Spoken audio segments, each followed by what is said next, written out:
Сәлеметсіздер ме? Мен Ілияс қалаларындағы номер 18 мектеп лицейінің 6 сынып оқушысы Тасболатқызы Айгүл.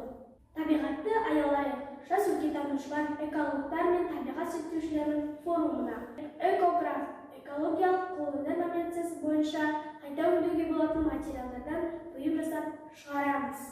Жұмысының тақырыбы пенопласт арқылы жасанды газон жасаймыз. Жұмысының идеясы тұрмыстық техникада қорғаныш есебінде ұстап тұратын пенопласт қалдықтары арқылы бұйым жасау. Біз бұл арқылы экологияға үлесімізді қосамыз.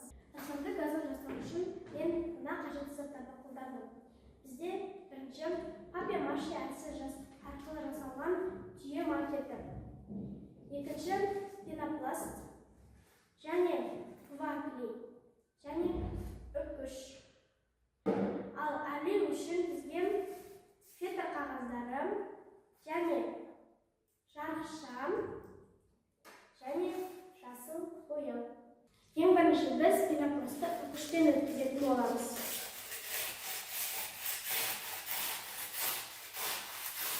Үккіштен өткізіп болды.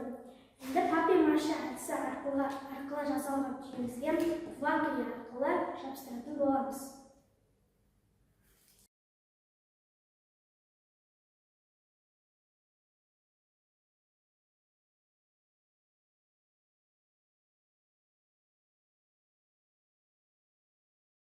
Түйенің үстіне бірнеше қабат етіп жапсырмалап шықтым.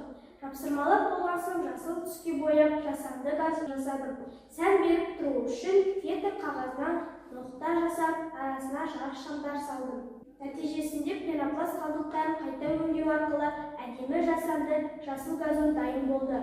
Жұмысымды мектептегі табиғат бұрышына гүлдердің арасына сән беріп тұру үшін орналастырдым. Бұл жұмыс табиғатты қорғауға, экологиялық мәдениетті қалыптастыруға, шығармашылық қабілетті арттыруға көмектеседі. Назарларыңызға рахмет.